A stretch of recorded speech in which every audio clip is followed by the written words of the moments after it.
former slave owners will be able to sit down together at the table of brotherhood. I have a dream that one day,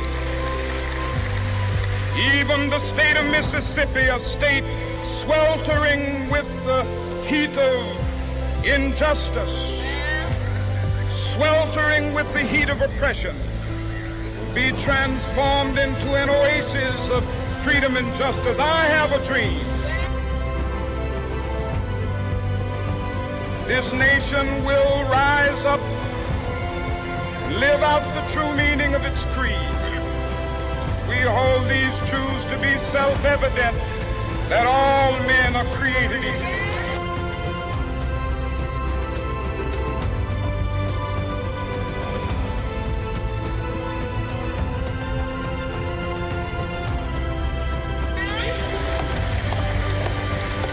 My 4 little children will one day live in a nation where they will not be judged by the color of their skin, but by the content of their character. I have a dream today. I have a dream that one day right there in Alabama, little black boys and black girls will be able to join hands with little white boys and white girls as sisters and brothers. I have a dream today.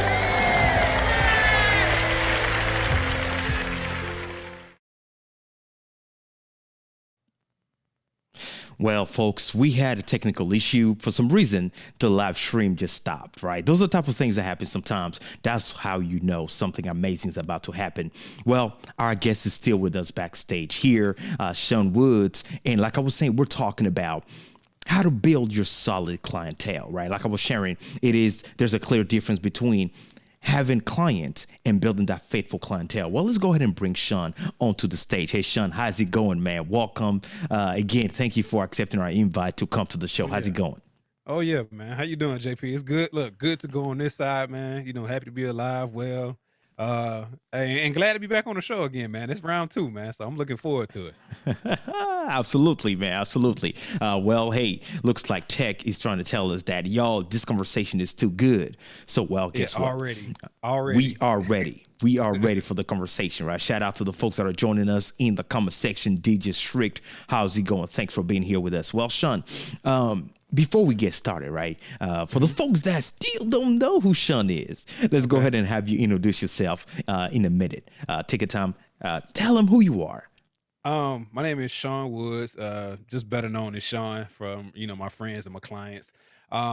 Originally from Florida, Daytona Beach, Florida. Right now I reside in Atlanta, Georgia. Cinematographer, audio sound engineer, do some editing. My degree is in public relations. Man, I've done stuff from photography to designing to marketing and advertising. Literally have learned how to do so many different things on so many different levels, starting off this whole entrepreneurship journey on my side. So I'm pretty much like I guess a chameleon when it comes to that, kind of like, being able to kind of dib and dabble in a few different lanes. It's not for everybody, but, for whatever reason, I was able to, keep my head above water and continue to float. And I'm still on this journey right now to this day, man. I'm enjoying every bit of it.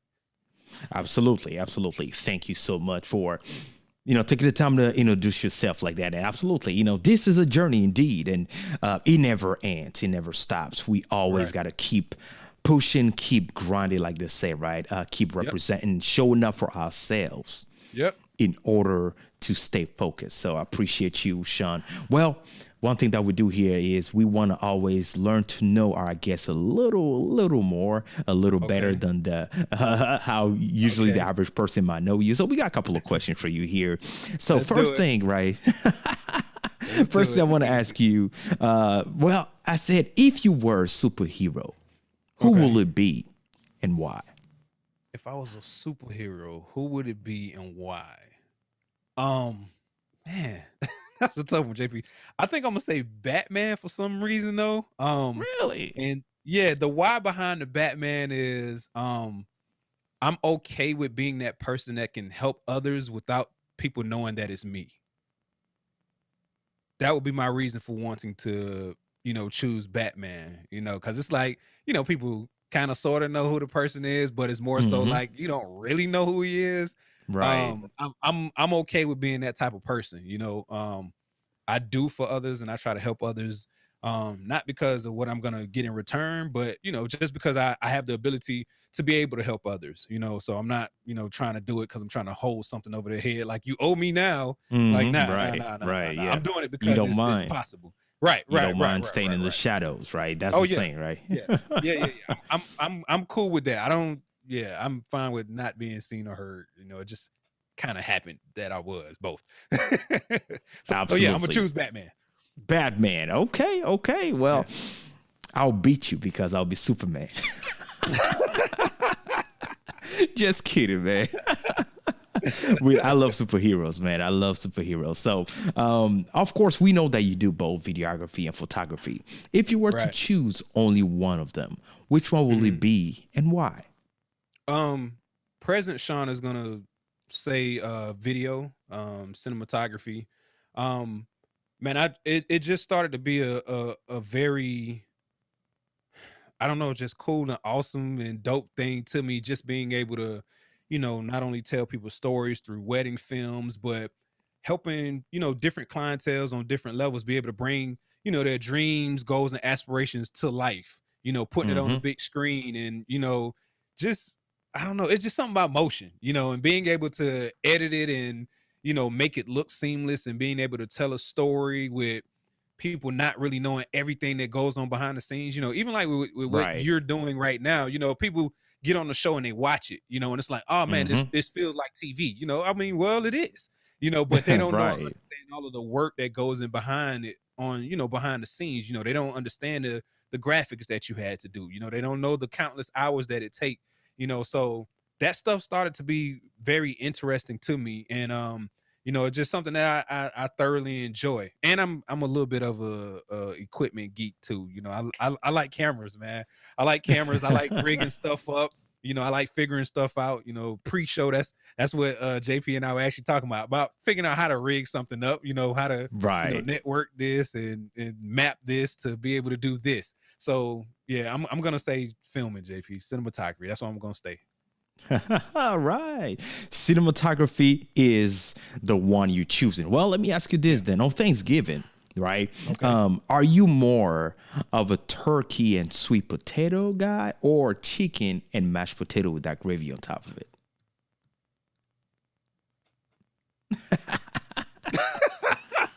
JP with the curveballs today. I'm gonna go with Uh, the turkey. Now, you're going to have to tell us why, though. I'm gonna go turkey. Um, I'm really that person that's like, well, first off, I'm a picky eater, JP. I'm like a picky eater. I'm that person Okay. that I find a schedule that works for Sean, and I literally stay on that schedule forever. Like, I know some people can't like eat this same dish day after day after day, but I mean, Mm-hmm. I'm good for like 3 days. I can cook, this, and I'm okay with rice, beans, and a side of whatever green veggie for like a few days, and it kind of, it works out with my workout and stuff like that too, to a certain Mm-hmm. extent. But yeah, I'm kind of like a very straight cut person. But I'm gonna say turkey. I don't know, man, turkey, and I'm kind of still venturing with the whole, what you said, turkey and sweet potatoes. Yeah. Yeah, yeah, yeah. I like sweet potatoes. Being that it wasn't something that I always was eating as a kid and growing up. Once I started doing it, I was like, oh, it's not that bad. Right. Now Yep. Yep. I'll be brutally honest and say, I've been to a couple cookouts and I tasted, and I was just kind of like, yeah, this ain't it. Like, I hear yeah, you, man. So this not it. Go ahead. last question in this series of questions will be, Mhm. all right. So this gets a lot of our guests, right? Let's see how you Okay. respond to this. Are Okay. you more of workout, traditional going to the gym and working Mhm. out, or Mhm. doing a workout through a VR, for example, in the Quest 2? Oh no. Gym. Like in the gym. Gym. Yeah. Yeah. Look, whenever you visit JP, if you need to work out, I'm in my garage. So like when COVID, Okay. when COVID hit, yeah, I had a membership and everything. When COVID hit, and being within the, quote unquote film industry and working with clients, You know, they even like now they still test us a lot, you know, with COVID tests and stuff like that. So Mm-hmm. the first thing I thought off top, I'm like, man, them jokers don't clean the equipment before COVID was a thing. So I know they're not gonna Right, clean up the right. doggone equipment now that COVID is a thing. So when COVID hit, man, I was one of those people that was on Amazon, like, okay, let me get me some adjustable dumbbells, let me get me an Nice. Olympic bar, let me get me a squat rack, you know, and Mm-hmm. then I mean, you kind of sort of know JP, but I ride the bike, so like Yep. I end up Yep. purchasing like a trainer to put the bike on, so I didn't have to buy like a Peloton. So yeah, if you call me or FaceTime about 6 a.m., I'm probably on the bike with a hoodie on, sweating like crazy in the garage and working out. So yeah, Well, virtual that's reality, good to know. yeah, not my thing. So Alrighty. Well, that's good to know. All right, we're gonna get into today's conversation because it is something that a lot of entrepreneurs, business owners, small business owners, literally anybody that needs a client deal with, right? We want more clients, but we want to build that sustainable clientele so right, that if we still have a 9 to 5, we're trying to leave our 9 to 5 and build a sustainable business where we don't have to yeah, rely on anybody else. So right, we need your expertise today. But before I ask you that question, as you know, this is the Black History Month celebration. So let me ask you, when you hear Black History, hmm how or what does it make you think of as a Black man living in America today? man. I don't know if it's enough time in the show to give my real answer, JP, but cause man, like the climate of the world right now, JP, I think you know, your feelings and emotions can sway a lot of different ways with that question. But if I had to Mm-hmm. just think about, you know, Black history from when I was a kid and thinking about, you know, where I am now, I think Black History Month makes me think about the ones before us back in the day that sacrificed a whole lot, everything from their lives to, I mean, you name it, for us to be able to do the things that we do today. Now, is the world its perfect place? Definitely not. Mm-hmm. But we are very far from where we used to be. And I mean, the only thing that I'm hoping and praying is that um instead of us being so worried about, you know, what we don't have available to us now or what we not allowed to do and stuff like that, I'm hoping and praying that at some point in time we start to focus like the people before us did and focus on sacrificing something now for the people in the future that look like us. Because if we don't sacrifice anything now, I mean, what do they have 10, 20, 30, 40, 50 years from now? You know, I just always get a little bit worried sometimes because when I sit back or close my eyes and I think about that, I come up almost empty, you know, Hmm. because right now it's so much of everything is a business. And if you're a Right. social media kid, you're thinking everything is like a microwave dinner where you can pop it in for, you know, a minute and 45 seconds and it's done. And that's not life. You know, that's not how that happened. You know, True. Mm-hmm. it took 50 years for us to be able to do what we do now. You know what I'm saying? Mm-hmm. So it's like, Mm-hmm. yeah, that's why I said JP. I don't know if it's enough time in the show, you know, because I might go down on a tangent. But yeah, it makes me, you know, the quick answer would say it makes me think and appreciate the people that sacrificed before us, so you know, people like myself and yourself can be on doing cool stuff like this, and we can work for ourselves, and you know, we can have money to purchase things when we need to purchase things, and we can have top tier clients. At one point Right. in time Mm-hmm. it didn't look like that, you know. And do we still have hurdles to jump over now? Do we still have issues now with top tier clients? Yes. You know, I'm going through something right now with a high end client, and you know, I don't want to say it's a black thing, but it's no other way to look at it. You know, so I mean, so it's happening. You know, but you know, Right. hopefully, you know, me opening their eyes to other avenues on their side. Hopefully, somebody 10 years from now get that opportunity that I might not get right now. You know, so yeah, that's what it made me think about a little bit. Man, that's amazing, and that's so true, right? And I'm loving. Let me put that comment back up. I'm loving what First Lady Crease put in there. She said exactly. Life is not a microwave, like you said. It's a crock pot type of journey. That is just amazing, right? We live in a fast food society, and look at what Charles Yeah, Chaplin said. He said that we are benefactors of the sacrifices of people who spoke up, yeah, stood up, yeah, right? Stood up against sacrifice and gave their life. We got yeah. to acknowledge that. And we are Right. black men, black leaders, black professionals, Yep. successful in what we're doing, and we are living in America today. And Mm-hmm. like our guest yesterday said, that this is not a one time or one taking 1 month and celebrating that we are black, and we fight this fight every single day of our lives, right? It doesn't Oh stop. yeah. Every day we Yeah. wake Yeah. up Yeah. Yeah. is there. Yeah. Yeah. Look. That's why I said, JP. I don't know if we need to start talking about this. But the Black History Month, I respect it. I appreciate it. Um, but being in a business um standing or placement with my filming company and stuff like that, I also understand the business aspect of it, and it Mm-hmm. almost low key is something that aggravates me. And the reason why I say that is because the slave movies on the TV channels now, it's almost like they overly trying to feed it to you. My Right. thing Yep. is, I would rather not be overly fed for a month. I would rather them create opportunities consistently for black Mm-hmm. people in America.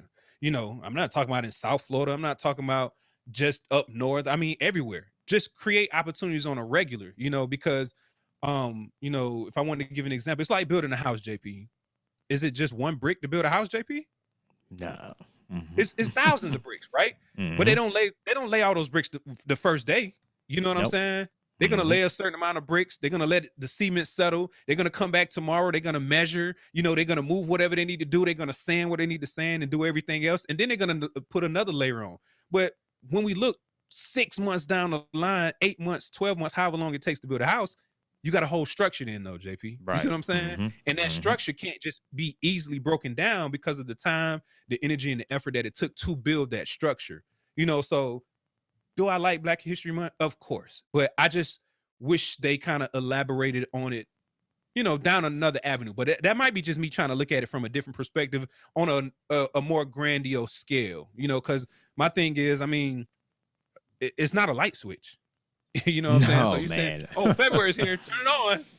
You know, No, it's not. And yeah, I like the way you put in it, Sean, because that's so true, right? Let's leave the agendas on the side, right? Let's be yeah, real as real yeah, people. Leave the yeah, agenda on the side, right? yeah, yeah. Because we don't wait till February to be Right, black people, right? right, We are right, every right, day. So leave the right. agenda on the side. Look, We appreciate it. That's yeah, important.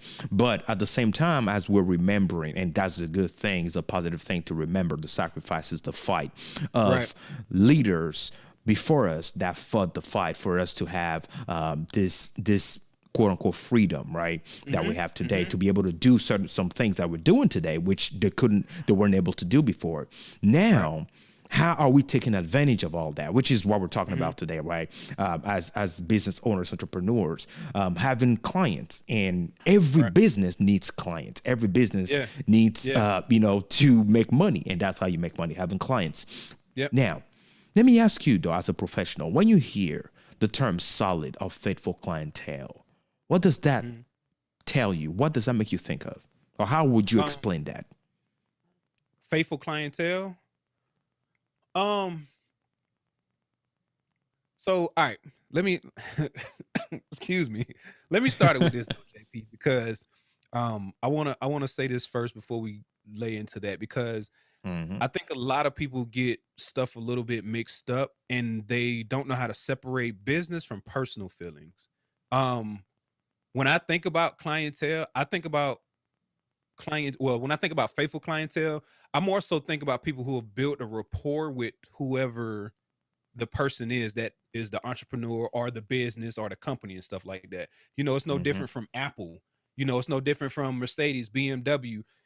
People only buying certain things because of the quality that they know they're going to get, the customer Mm-hmm. service that they know they're going to receive.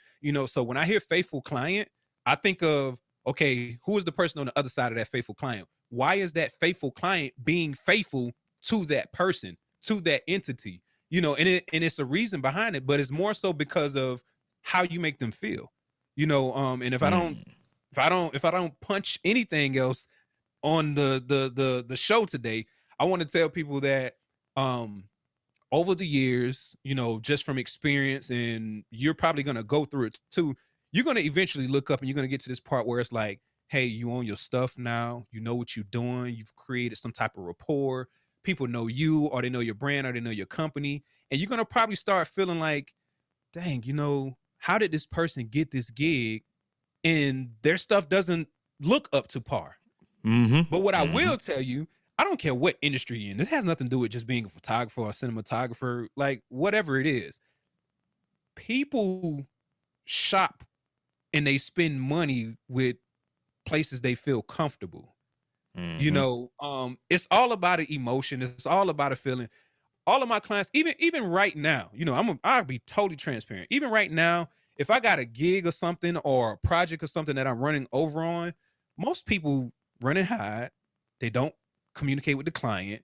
They don't want to answer the emails. They don't want to answer the text messages. The worst thing you're doing right now is ignoring that client, because then what starts to happen is, all this time that you're ignoring them, they're building their own story in their head of what's Mm-hmm. going on and why it's taking you so long. On top of that, the expectation is starting to do this too.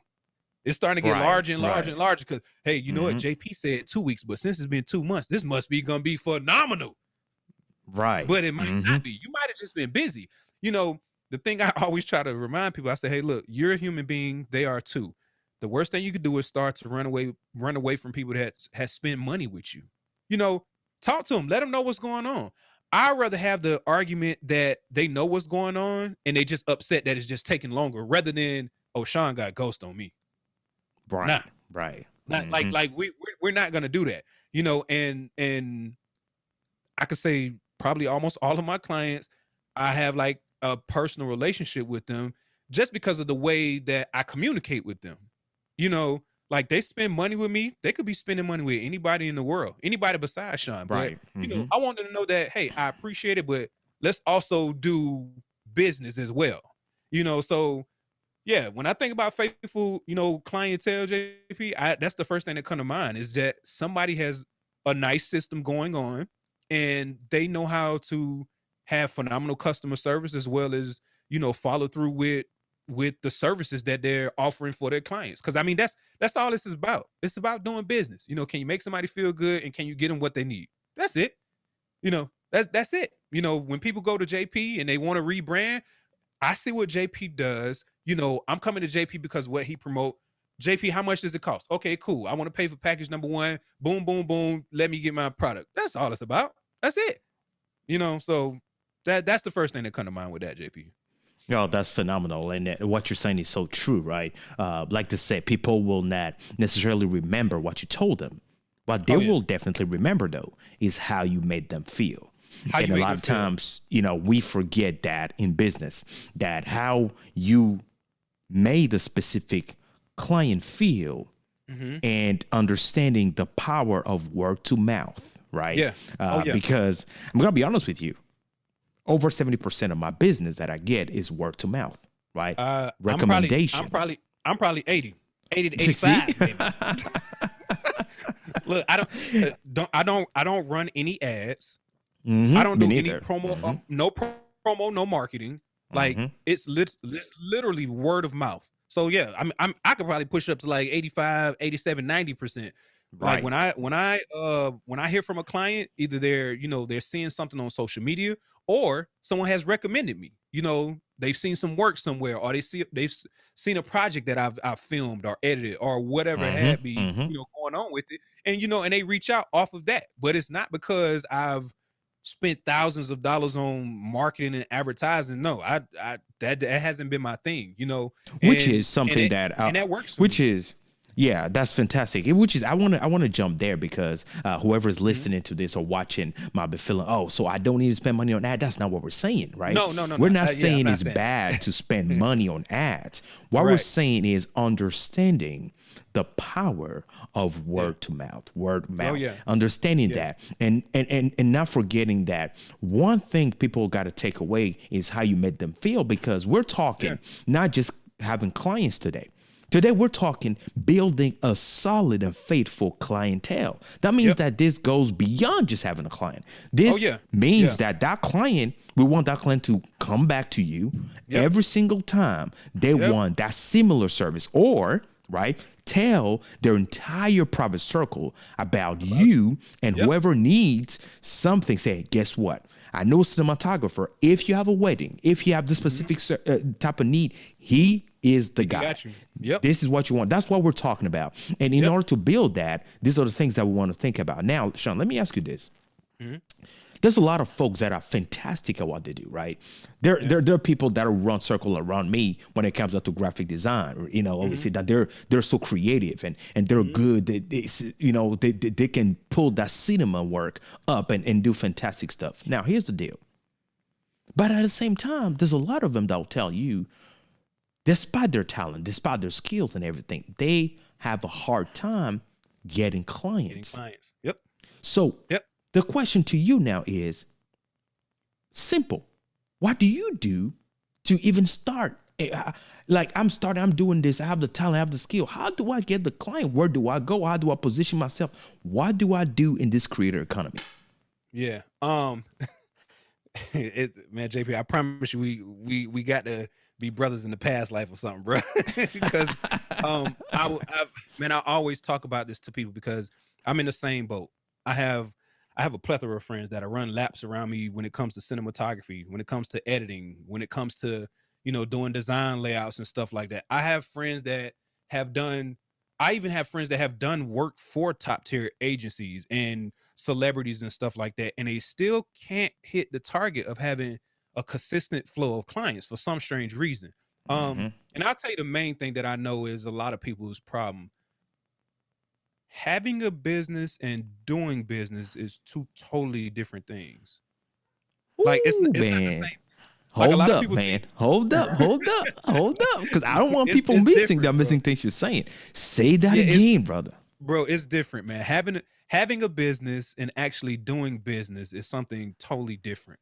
And the reason why I say that because so many people get caught up in this whole, oh, I'm the boss. I'm going to run this how I want to. Ain't nobody going to tell me how to run my show.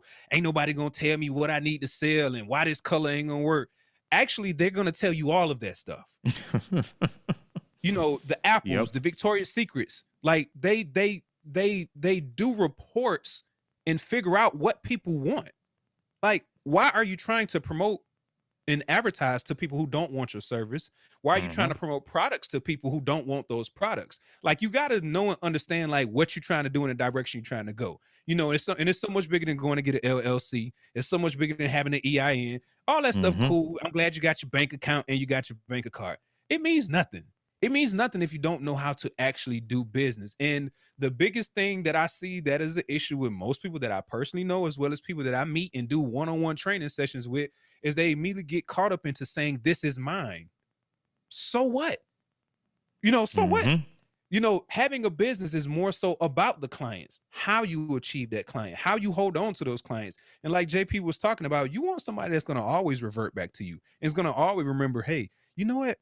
Y'all still talk to JP? Hey, you know what? Y'all still talk to Sean? And I can say right now, I still get emails from clients that I used to do design projects for. And it's always so funny, JP, because I'm like, hey, I'm sorry, I don't do designs anymore. But I have somebody I want to recommend. Oh, Sean, if you recommended him, he must be good. They don't ask any questions.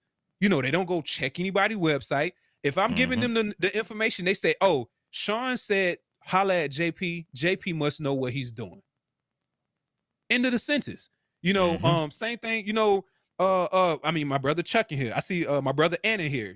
When I relocated from Florida, people want to call me and, hey, Sean, I want you to take some photos. Hey, look, I don't live in Tampa anymore.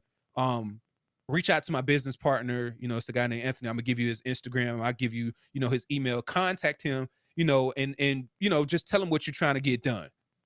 Like that's just how it happens, but it's definitely way bigger than just saying, hey, I got a company. I have Sean Woods Media, so I'm making money. I have clients. No, I spend more time sending out cold emails, trying to build a rapport with people.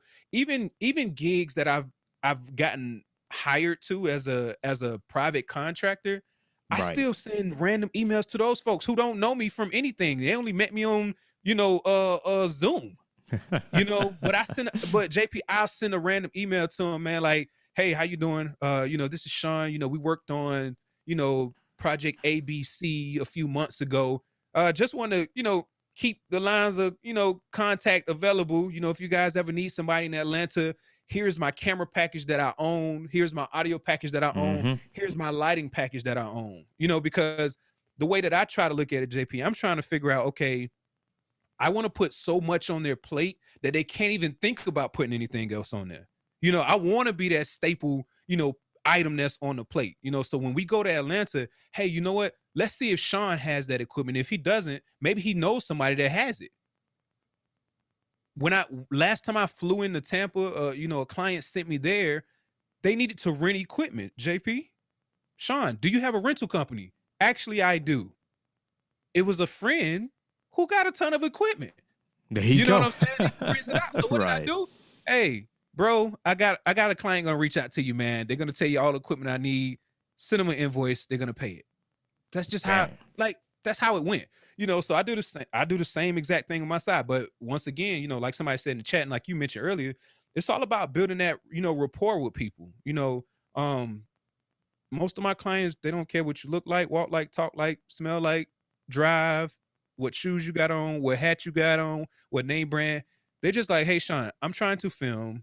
Hey, Sean, I'm trying to edit this video. Can you help me? Okay, how much does it cost? Cool, let's do it. That's it.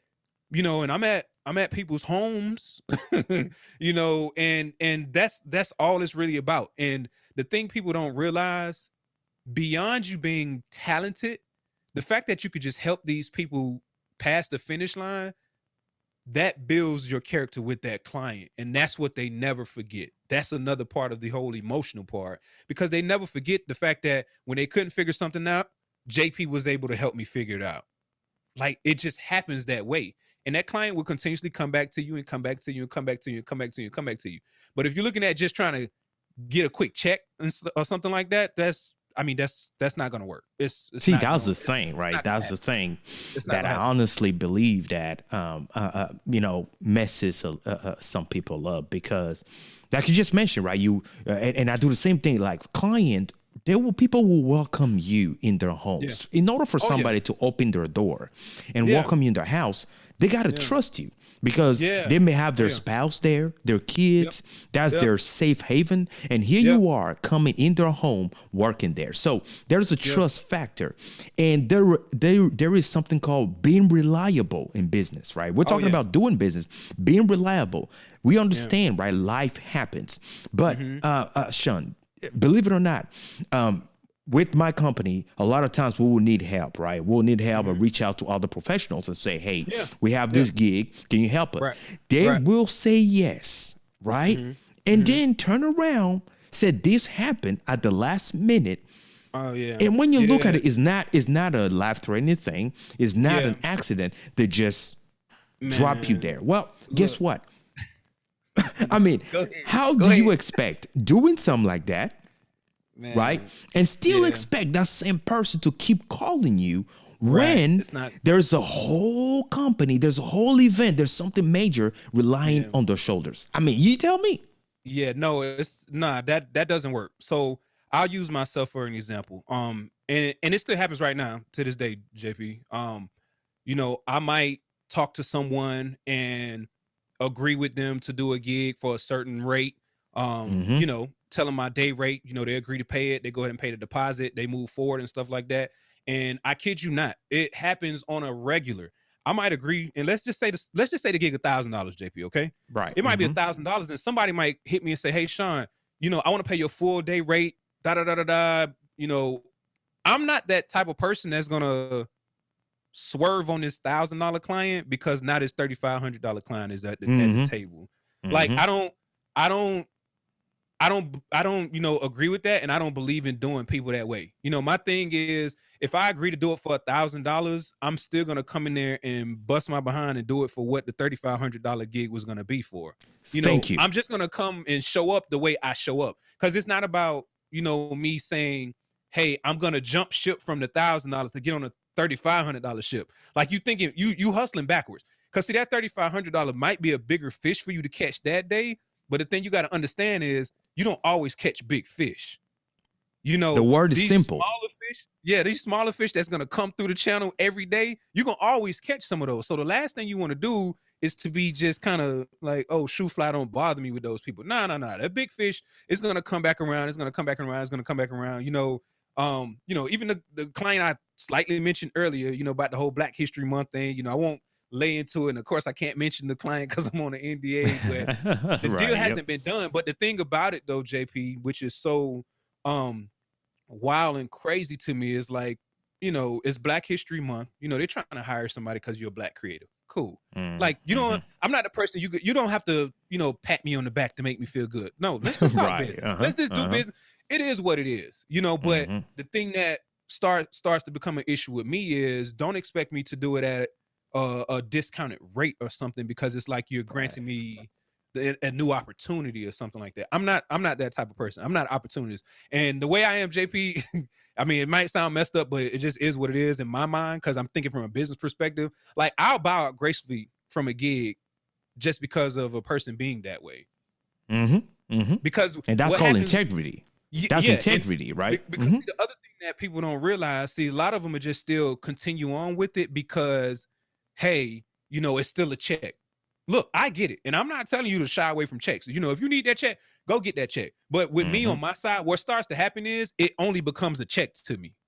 And then I always feel like on the back end, it makes things totally harder. It's harder to get to that edit. It's harder to deal with that client. Anything that client asks from then on out seems like they just being extra and over the top. So it's like, once you start dealing with a certain type of clientele, I mean, you can be a little bit picky, but it takes a ton of work. It takes a ton of time, energy, and just finding, that I don't know, that solid ground of just feeling respected to yourself, but in the same sense, just also understanding that you got to be able to do business, and I've just always been, kind of good on that part, JP, with being able to just say, hey, let's just do business. Like, I'm okay, JP, if you call or hire me and I give you a rate and you say, hey, Sean, I can't pay that. I'm okay with, us not just doing business just because of the budget isn't correct. Like, a lot of people not okay with that. It's just like, JP tried me. No, JP has a budget. Exactly. Some people don't get that and don't understand that. I mean, the same thing when, people reach out to me about, hiring me for stuff. I saw a meme the other day. I don't know if you saw it, but it was like the guns were pointed at each other and it was like, what's your rate? No, it was like, what's your budget? No, what's your budget? Like, that's really like a real thing. But I always chuckle at it because, when people reach out, I always ask what the budget is with folks. And I ask that just straight up because I'm like, hey, let's break the ice and just get this out the way. I don't have to pat you on the back. You don't have to pat me on the back. What's the budget? What is it that we need to work within? What do you need from me? Because when you go do business anywhere else, JP, that's all they want to talk about. Can or can't you help? Will or won't you work? Like, that's it. Yeah, that's it. And I just always try to push for people to separate your personal feelings. If somebody don't want to pay you for whatever it is, there's somebody that will pay you. When I was doing, it was so wild, JP. When I was doing $50 flyers back in the day, I remember, man. I was only doing club flyers, and it was like, if you was doing club flyers at any point in time, JP, you already know how that go, man. You was doing the most work ever for $50, bro. They gonna want to with unlimited revisions, man. Unlimited. Look, unlimited revisions with an immediate turnaround, and they don't want to pay for a rush order. So it was like, it was so wild back then, man. JP, I probably couldn't pay people to hire me to do their designs. It was like everything had to be a gimmick for the $50. Hey Sean, if I pay the $50 this time, what if I pay for 2 designs right now? Can I get the next one half off? Can we do buy one get one? Right there. And I'm like, stop right there, because what you just said is important for folks that are learning from this podcast to understand, right? The fact that you're my pay as a client, and now we're speaking to the clients that want to become good clients, because I mean, not every single client is a good client for you to have, right? We also need to be able to clear our plate with those clients that are, I call them dead weight, right? Those dead weight type of clients that are weighing you back from you to actually get those high caliber clients. There will be telling you stuff like that, right? Well, what if I were to pay 2 of that or 3 of that? That does not decrease the amount of work Yeah, not at all. because you're gonna Not at pay all. multiple. It's simply Yeah. increasing it. If it's gonna Yeah. take me 6 hours to edit, Right. render, and Right. give you a project, if you buy Right. 3 of them, that's 6 hours times 3. Times 3. Yeah. So whenever people but come they to don't my wanna talk about company, yeah, when they come to my company, one thing when people come to my company, they're looking for a branding deal, photography or cinematography or anything like that, and they want to compare, right?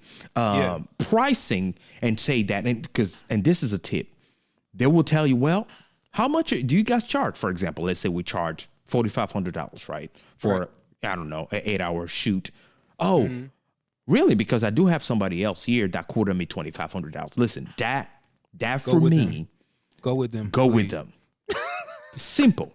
Go with them. Because if you look go at with the fast food restaurant, at the same place, you're going to have Chick-fil-A, McDonald's, and Burger King, right? Yeah. They might all Yeah. have burgers, but they all Yeah. have different prices. Yep. Yep. So go with whoever you think is better for you, Yeah. right? Because what you want to remember is you're not just paying for the service, you're paying for the experience Experience, and the expertise that they have. Yep.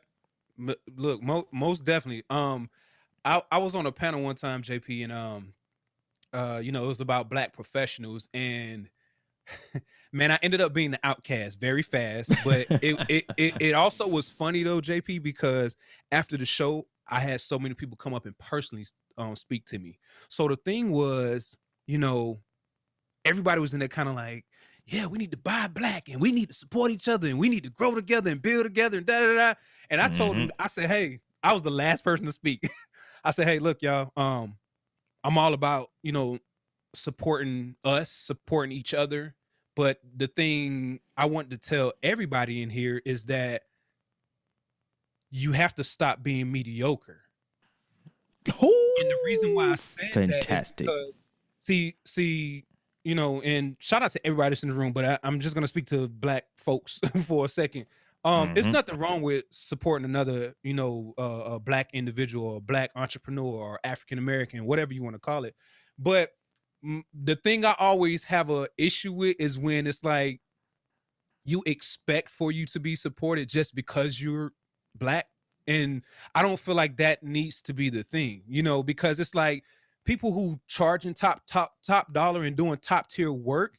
I mean, they worked to get there, I mean, JP, they don't understand you right now being able to do a show weekly, but I mean, tell them to go back some years ago when you were doing the show and it was only you on there live because you didn't have an audience at all. Like, people don't understand the work and the effort that it takes to be considered, great or good or be an expert in a certain lane. And the thing I'm always just trying to push to people, I'm like, yo, being Black and just supporting someone Black doesn't help you just get to another level. Like, that's not how it works. I'm telling you to stop being mediocre because I want you to be so damn good that you can go into that next office and the person don't care that you're Black because your work is that damn good. You get what I'm saying? Like that whole support Black cause we're Black. Like, it's like, yo, no. You know what I'm saying? Like I'm trying to think. Qualification. The color of your skin doesn't qualify you. Like, it's not an instant qualification. Like the fact that you are Black, for example, and you have no deep knowledge of doing a white balance, understanding the cinema cameras from the mirrorless cameras and the selection of contrast colors, foreground and background, and building a set. You have no understanding of those things, and because you are Black, you want me to pay you $10,000 to record a high-end event. Does not work. Now, it is good, right? It is good to have that as a blessing. Oh, you're that good. And not only on top of being amazing, professional, top of the line experience, he's also a Black company. What a blessing. Guess what? I'm going to hire you for that. Right. Yeah. And I mean, and I could say that all the way to, I'm talking about somebody that got a t-shirt company. Like I don't mind buying t-shirts from people. I buy them from companies. I have friends who Black right now, and I buy their hoodies and their shirts and stuff all the time. But I keep it real though, JP. I mean, I categorize them quickly when I get the product. The experience, man. Like the quality of the presentation. Yeah. Because my thing is, if you're gonna go with the cheapest Gildan brand, hey, look, my man, don't hit me for the $50 t-shirt. You know, like Right. let's just be transparent. You know, you're selling a cheap shirt, sell it at a reasonable price. You know, don't try to upscale it because you like, man, wait, well, I know so-and-so that's selling $50 shirts. That's cool. They might have a clientele that moves and steps when they say it. You know, because that's another thing people don't understand. People starting out, they spend so much time on Instagram and social media, on the YouTube, and watching the superstars who've been on YouTube for 30 years. And you like, oh, I'm starting my YouTube channel. I need a studio. For what? Why? You know, people hit me up. Hey, Sean, I need that mic you using. Why? You're starting off. There's no reason you should spend $400 to $500 on a microphone setup. For what? For what? You know, and when you look at it, right? When you look at it, even though they'll see that we did not start with it. When you go back to our first videos and stuff, we didn't start with it. You cannot start at the finish line. No. I mean, literally the race, there's a starting point and an ending point. Yeah.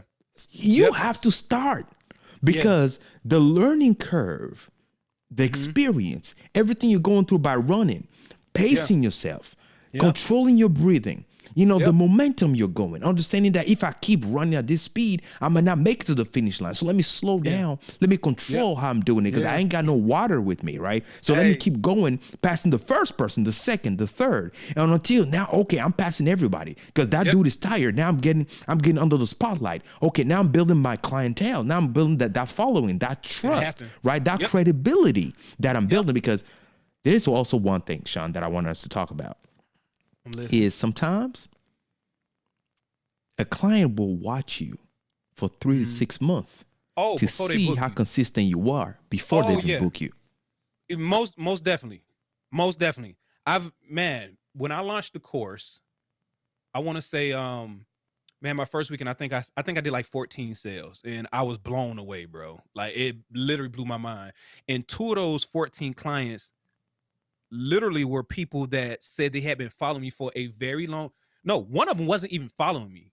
She said, hey, you kept popping up. People, you know, I saw people commenting on stuff. And then, you know, like you and I are friends on social media, JP, the stuff that you like a lot, it'll start showing it on my explore page. Cause it's like Sean likes JP's photos. Since JP is liking these photos a lot, we're going to start filtering some of this stuff to Sean to see if Sean likes it. You know, and that's how she was seeing my stuff. But like you said, man, it might have been probably 3-4 months, bro, of her just peeking in every so often. Oh, okay. He dropping another nugget today about, you know, putting the studio together.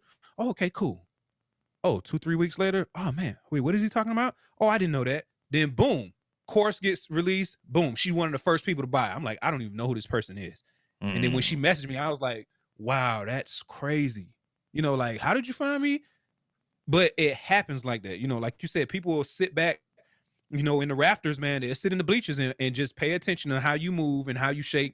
And sidebar really quick, JP. I have some other friends that, you know, are photographers and stuff. And at one point, I'm so glad they've grown out of it now, you know, they would get caught up in their feelings. And once again, it's me always trying to push people to separate that business from personal stuff. You got to know that there's a line there. You know, if you're going to do business, stay on that side and do business. If you're going to be personal with this person, don't get mad when the business is staticky. You can't get mad then because now that barrier is broken.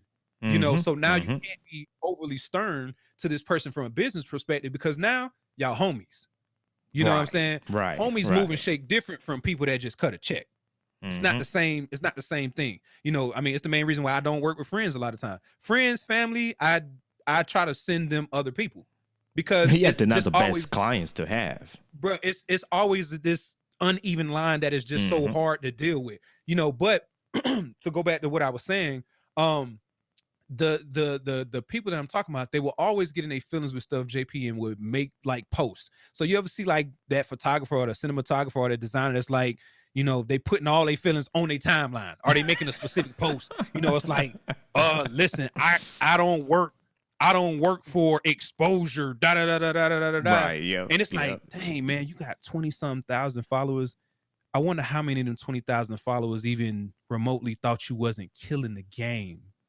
Mm-hmm. They thought you was killing the game until you posted that. Now they know that people coming at you like a sucker saying, Mm-hmm. JP, I'm gonna hire you, but I got 1 million followers. Once I post this video that you edited, JP, just think about how many people are gonna see it. People don't know that, or you saying stuff like, hey, if you read my contracts, like, getting into it, like stuff like that. Like, dude, you don't get emails like that from Apple. You don't get emails like that from Publix, Walmart.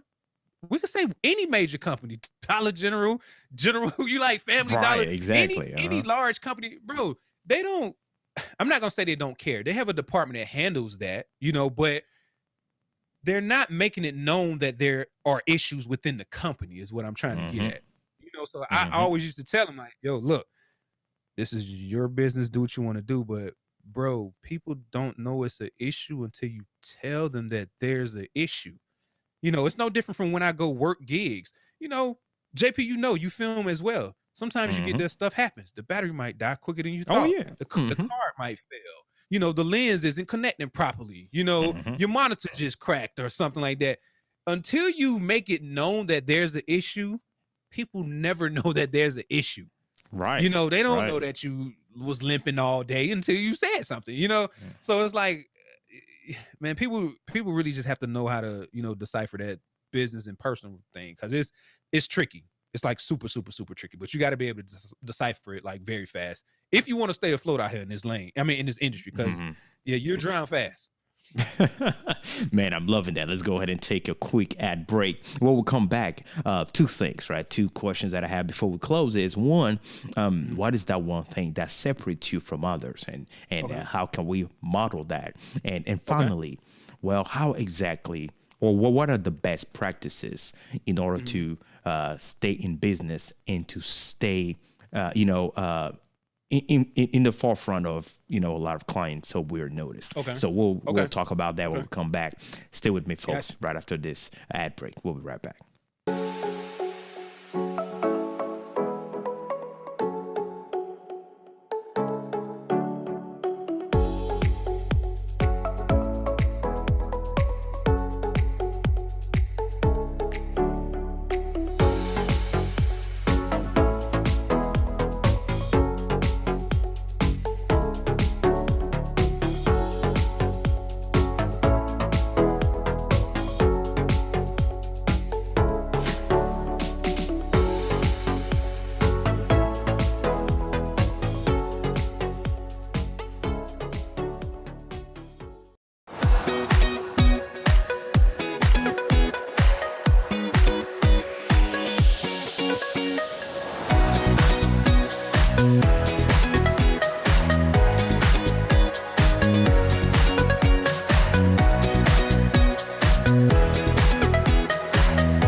All right, family. If you're just joining us, well, I want to go ahead and tell you welcome.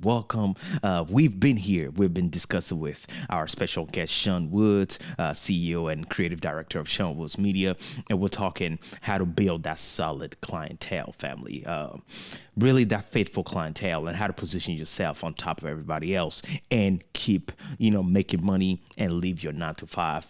There are some levels to this, and there's a way to think, there's a way to do things in order to, like how our guest said, right? There's a difference between having a business and doing business, right? And we're learning today how to do business because there's a lot of learning curve into that if we want to be operating at a level of excellence so that people can just, swear by our services and products all day long. Now, I'm sure you've seen or you've heard that this show is both, sponsor and listener supported. And we have, I want to give a shout out to some of our sponsors, Reveal TV Network, right? The website is revealtv.net. RevealTV.net is like your Netflix for Christians. So if you love family movies, faith-based Christian movies, and all of that, you want to go and check it out. It's a platform that I personally use. Me and my family, we love it. Again, that is RevealTV.net. Go ahead and get yourself a 7-day free trial. As a matter of fact, you will get 30 days right now if you were to go ahead and sign up revealtv.net. Also, shout out to RTN Streams, the solution that I use in combination with my encoder to allow me to simulcast and have my Roku TV, Amazon Fire TV application. Go ahead and check it out, rtnstreams.com. Let me go ahead and bring our guests back onto the stage here. My man Sean Woods. Hey Sean, thank you so much for all the wisdom that you've been dropping on us today in regards to really position ourselves right to win in business, right? So now we're getting to the end of the show, so we have two more questions. The first one we want to talk about is, what is that one thing you will say, right? Because they always say in business, if you ever taken any business class or you want to business school, they'll tell you that you need to have that one secret sauce that might separate you from everybody else, and that can be manifested in so many levels or in different formats and different things like that. What would you say, right, Sean Woods Media, is that one thing that separates you from others so that we can learn from it? The one thing that separates me from others, I mean, I think it'll probably touch on what we talked about earlier, which is pretty much just having a positive way with people. Mm-hmm. I'm pretty good with customer service. I'm pretty good with speaking with clients. Like I've always been a great talker and speaker, and I talk too much sometimes. But I've always been very good on that side of it, and I think that's always been helpful with the business in general. Because I know a lot of people that have businesses as well. They don't know how to talk to people, and sometimes people hear me say that and they're like, "Oh, well, you shouldn't have to talk to a person a certain way." Well, I'm like, well, when you go to the grocery store, you want people to speak to you a certain way. That's working at the register. When you ask to speak to the manager, you expect them to have a different tone. Mm-hmm. And the same goes for you on your side. When you're running a business, think about the way that you judge other companies when you ask for managers and go in certain places, and copy that on your side, with the way that you feel like others should feel when they deal with you. So I've always been pretty good at that part, JP. So I think I'm gonna just say that. Just having Yep. a nice vibe with others. Yeah, people And connect with you easily, and yeah, that's good because we're in the yeah, people business, right? If you're in the hmm people business and you just don't like people, well, there's a yeah, problem there. yeah. That's yeah, yeah. You Look, can't yeah. connect Look, with people, man. yeah. If you don't like people, yeah, you're gonna have an issue. And it's not even sucking up and kissing up to people. Because I'm not fond of doing that, but I always feel like there's still just a way to, carry yourself, because people only gonna respect what you respect, Mm-hmm.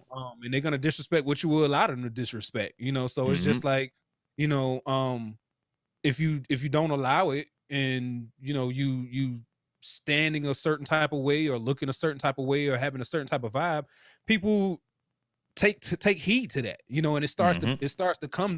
become something to everybody else that sees it, the masses. So And yeah. that's good. That's good what you're saying because in business and especially in the creator economy, people will test.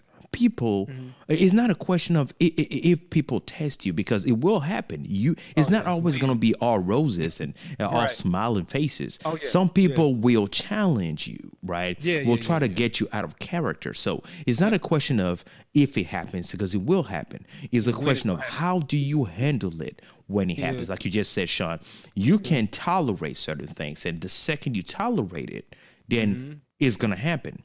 But you Yeah. can put an end to stuff Yep. very well without sacrificing your testimony, without sacrificing or allowing Right. anybody to push you out of character. Because the second you get out of character, well, guess what It's a happens? wrap. It's a Now wrap. they're gonna be like, okay, we're done with you, right? Yeah. I mean, It's a look. It's a wrap, man. Look, all the thing I always say is just bow out gracefully, man. Just bow out gracefully. Just let it be what it is. And I'm not trying to give this same client that I've been talking about all this whole show, but I mean, even with that situation, that's kind of what it's been, JP. Because it's hmm like, all right, number one, you guys expressed interest. It wasn't me expressing interest to work with you, so you reached out to me. Number one. Number two, you ask for quotes. And once I get to that part where you're asking for a quote, I'm not thinking that you have a budget now. You get what I'm saying? Because if you're asking for a quote, you want to know what my rates are, what I charge for certain things. So once I send you this quote, if JP says, "Hey Sean, send me a quote of what your day rate is," and I say, "Hey, JP is $3,500," and JP say, "Okay, cool, it's $3,500," but JP could also come to the table and say, "Hey Sean, I'm be in town, I need somebody to cam up for me for 3-4 hours. I only have about $850." Before I just reached out to somebody else, I'm reaching out to you because I've had you on the show, blase squad. I wanted to see if you wanted to grab this check before I got to somebody else that did it. It's two different ways to handle business. You get what I'm saying? But if it's somebody that's asking for a quote, you're asking for a quote because you're trying to see what I charge for a certain thing. It's almost like going to a restaurant and picking certain things off the menu.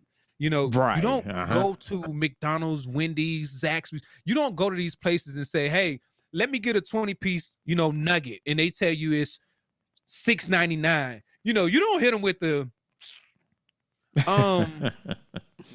I only want to get 15 instead of 20, can we knock off $1 or so? Like, you're not going there to negotiate prices.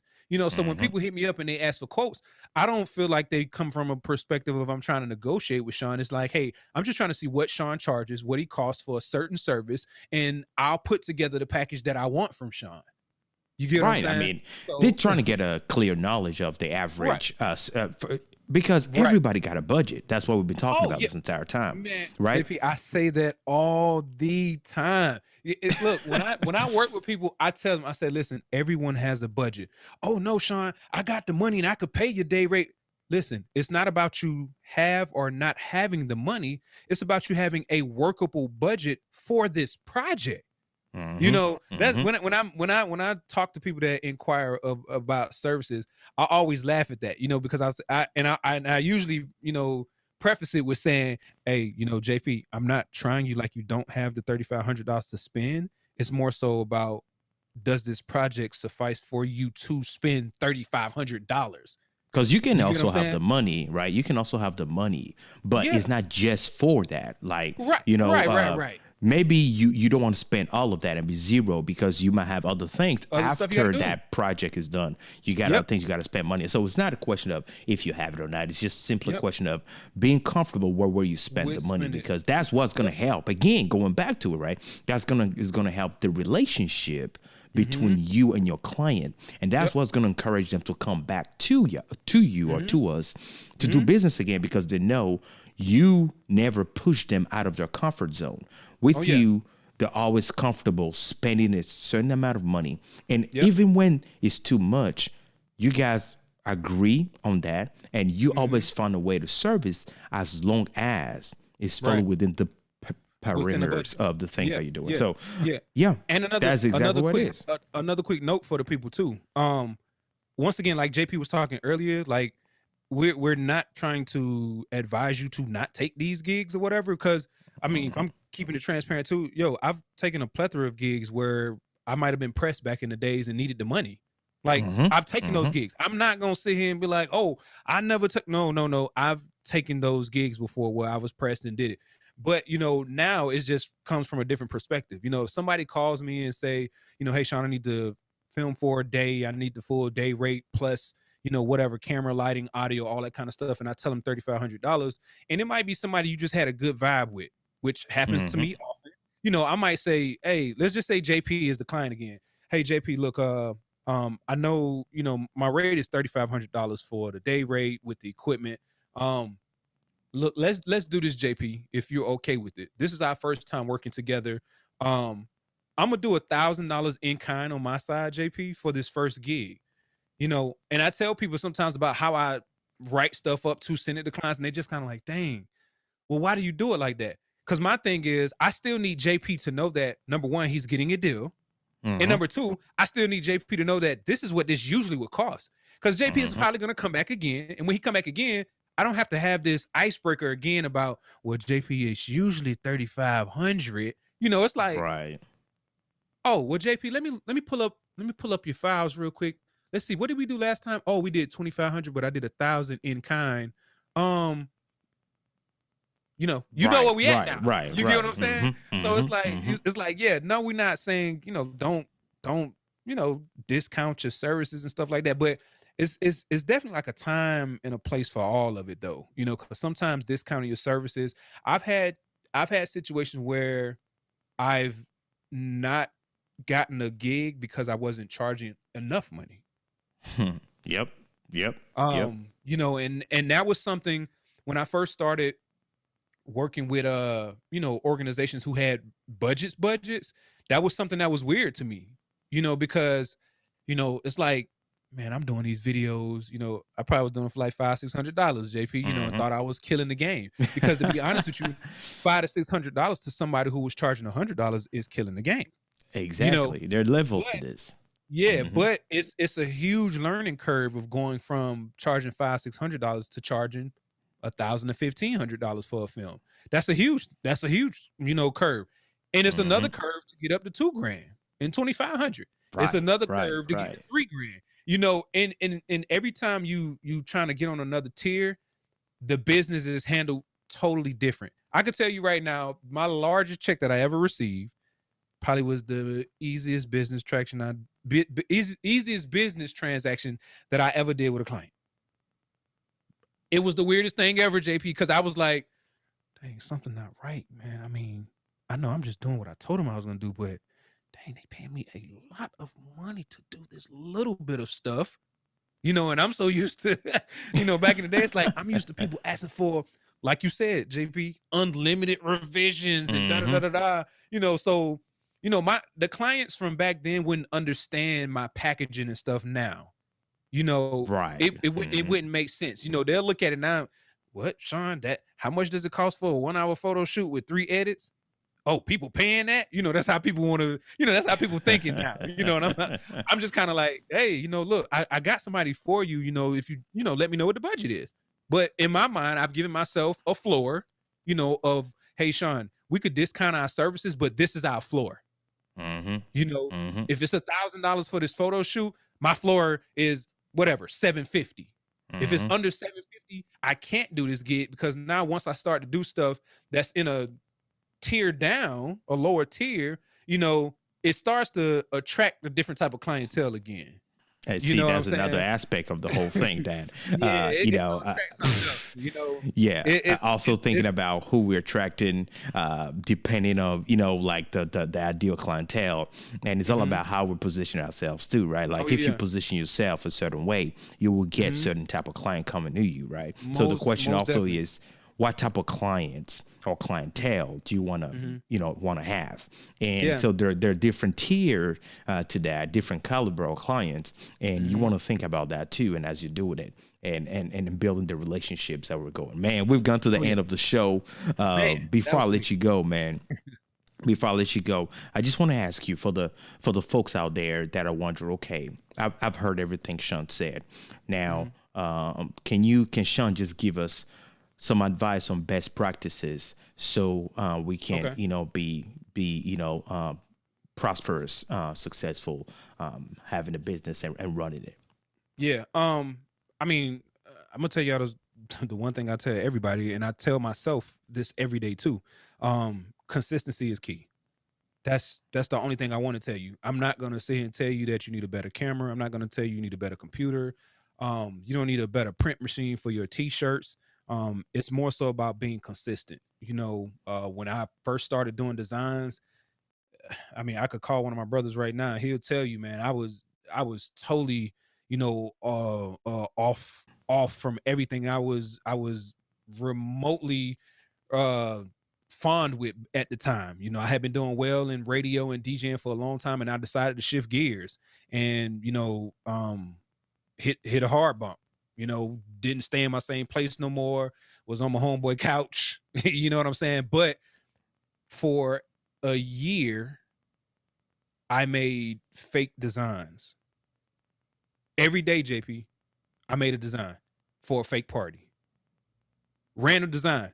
I don't care. It didn't matter how much was or wasn't on the design. I made a Mm-hmm. design every day, JP.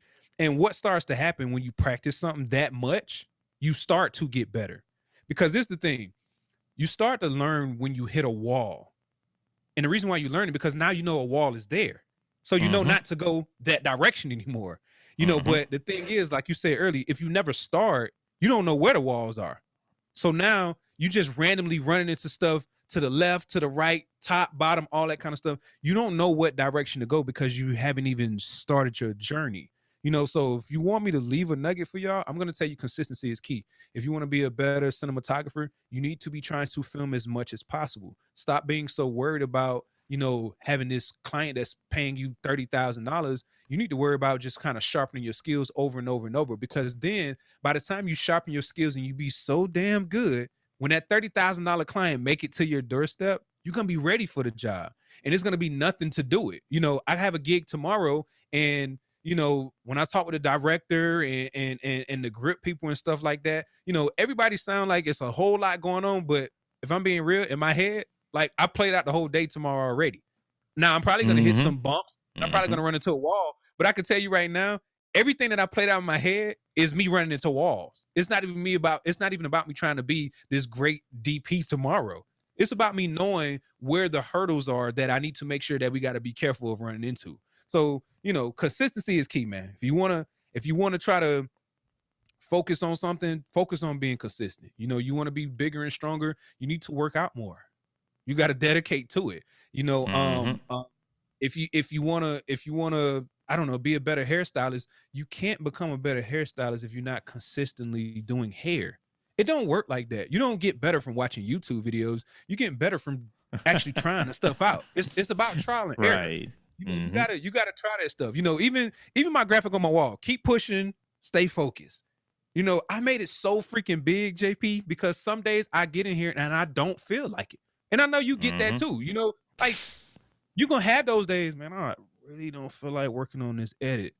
I really don't feel like doing this one-on-one training session. And it's not that I'm not appreciative, because I'm beyond appreciative, but nobody's perfect. Nobody's always going to be on this straight and narrow path. And you just got to be ready for the days that you aren't 100. You know what I'm saying? So when I come in here, my thing about fixing up the office and having all this nice looking stuff, man, I come in here, JP, every day, and I immediately become this thankful person.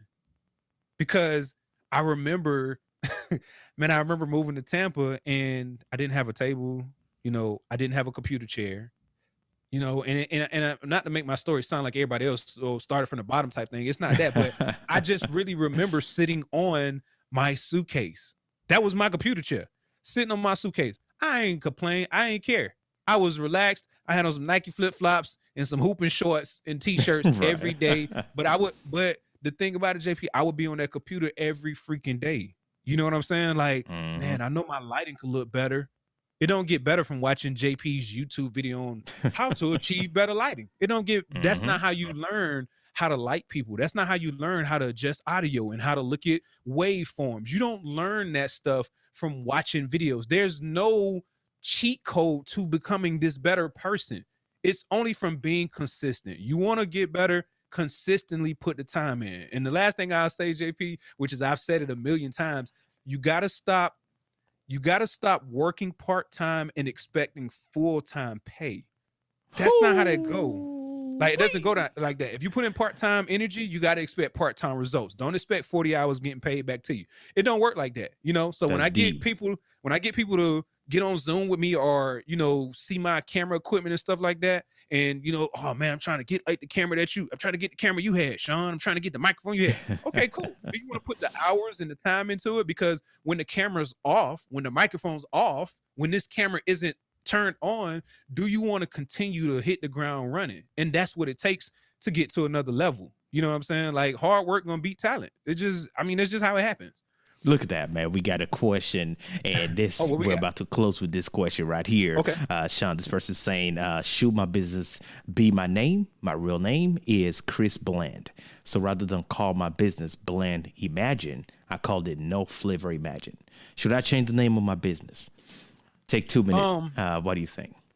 Let me play it back up. So look, no knock to your name. But if I'm keeping it real, and talking from a business perspective, I wouldn't want your name to be part of your company. But I'm Mm-hmm. gonna tell you why. Because of the meaning behind what somebody would think bland is. Mm-hmm. Now, I think the name dope. I mean, one of my friends, a guy named James Bland, is a phenomenal producer, director, and doing crazy films and stuff right now with Issa Rae and everything. It's a dope name, but you know, I would be more so saying be careful of what comes with meanings behind things. It would be the same thing that JP would tell you about choosing colors for your brand. Certain colors scream certain things, you Mm-hmm. know. So it's like you gotta kind of be mindful of that and be careful. So, yeah, I don't have a problem with you know your name and what was it? Instead of calling my business Bland Imaging, I called it No Flavor Imaging.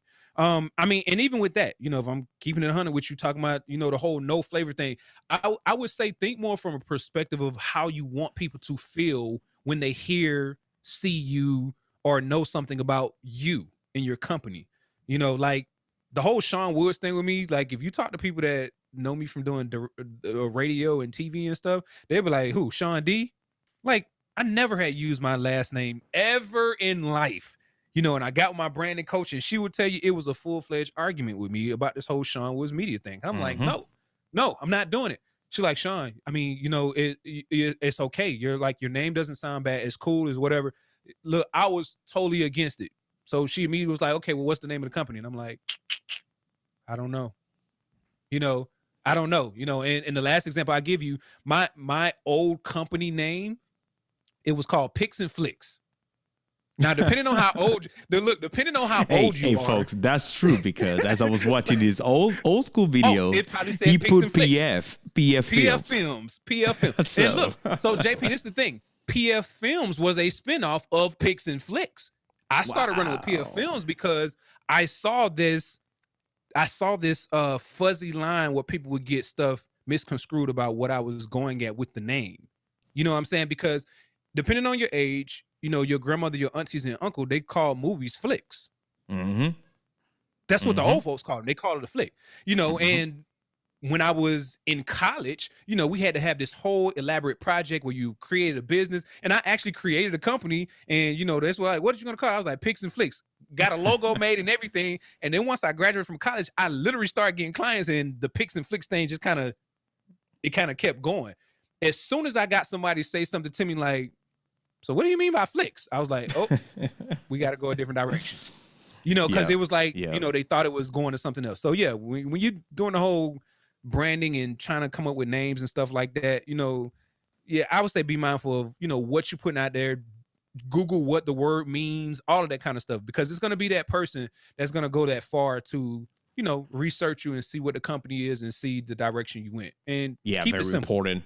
Yeah, Very keep it simple. important. What I will add to what Sean said is very important to understand that every company has a story and a message. So make sure that your name correlates with the message you're trying to put out there, That's trying to put and out. it will Yep. also be properly articulated to your target audience. So, for example, Yep. you're telling us the name you have, but we don't know in what industry you're in, right? We don't know what type Right. of business you have. Right. You could be a carpenter, you could be a hairdresser, you could. It Yep. depends, right? So think about the industry you're in. One second, think about the story of the company. Does it match the name?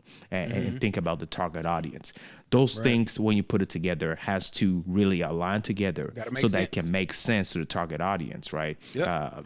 And so that is crucial. So hopefully Did you you see what took they something said? back from there.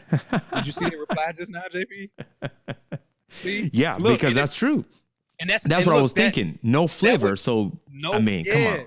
no. Look, Yeah. look, you would be better off dropping the no and saying flavor imaging. Flavor imaging, right? And take up the Like, no, right? yeah, it's like you got to kind of, you know, you wanted to, yeah, you got to make it make sense, you know. Right. And like you said, look, the being that a client or whoever is saying that, like, that's not the image you want in their head. Oh, And if you want more, flavor, like, and wait, if you what? want more, guess what? Book a time with Sean or with JP. We're Hey, gonna look, help you out, right? we can get you right now. Yeah, talking about booking a time, Sean. How can people Yeah. book a time with you, connect with you, and also Oh, yeah. social media, those type of things? Let us know. Most definitely, man. Y'all can check me out on my Instagram page, Instagram.com/Sean Woods Media. And that's SEANWOODS Media. Same for the website, www.seanwoodsmedia.com. If you want to get a course, if you want to book a one-on-one training session, I do that for photography, I do it for cinematography, I do it for editing. I try to help people with home installation still. I'm still doing that too, JP. Oh, So, snap. it's like I'm helping people do everything from build out their own home studios, as well as I'm actually doing home installs for, some of my top tier, I call them VIP clients, because they are serious, and they want you to come by the studio and come by their home and create the studio for them. And you have a check me out on the course website as well. Yeah. You have a course. Yeah. Still have the course out there, betteraudiobettervisuals.com. You can check out that website. And that's pretty much a course that's going to be something that's still going to get you to a phenomenal look and standing of pretty much how you see JP and myself looking now. But one thing you're going to hear me preach in the course is, kind of just knowing your place and knowing your budget and stuff as well too. Of course, as soon as I started doing the course, people like, I just didn't know what that mic you're using. I want to know what camera you're using. If I'm being honest with you, you have no reason to go buy a $4,000 camera. You don't have a reason. I don't have a reason to have a $4,000 camera, but Sean Woods Media does. You know what I'm saying? Like, if I was going to buy a camera myself, I'm not going to buy no $4,000 camera. Nah, I'm good.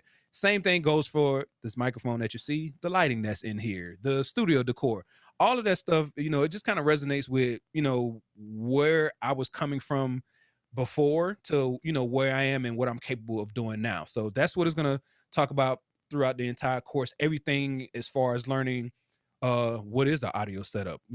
I'm giving you tidbits on where to find this type of stuff. Where do I shop for the knickknacks and the couches and the bookshelves and stuff that you used to see in my old studio? I'm spilling all the beans, but once again, it's going to take you crossing that finish line on your own. You got to actually start, so if you're interested in that, check it out, betteraudiobettervisuals.com. And then you can also search me on YouTube, Sean Woods Media, if you want some free content. That's where it's There you go. There you go. Hey, Sean, thank you so much for everything. This was a phenomenal conversation. We've learned a lot, and I'm pretty sure the people also, as you can tell, right, in the comment section, everything, they had a lot of blast, and, they really enjoy it. So thank you so much. Stay backstage. As I go ahead and close here, I'll be back with you. All right, family, this is it, right? We've gotten to the end of our show today. As you can see, there's a lot of things when it comes down to building that solid, faithful clientele, right? There's a lot of levels, a lot of different things to understand, to implement in your business. So if you appreciate these type of videos, well, if you're listening to the podcast, hop on YouTube, right? The YouTube is JP Hightek Reviews. Hop on YouTube, subscribe to the channel. Or if you are just on the podcast, make sure that you are subscribed, you are leaving us a review, and that you are staying with us and following us. We release a new video every single week. And we'll be back again next week, Tuesday, for another conversation for the celebration of the Black History Month. And we'll see you next time for another video. You be safe, like I always say. Shalom. Bye-bye. I have a dream that one day on the red hills of Georgia, the sons of former slaves and the sons of former slave owners will be able to sit down together at the table of brotherhood. I have a dream that one day, even the state of Mississippi, a state sweltering with the heat of injustice, sweltering with the heat of oppression, will be transformed into an oasis of freedom and justice. I have a dream. This nation will rise up, live out the true meaning of its creed. We hold these truths to be self-evident, that all men are created equal.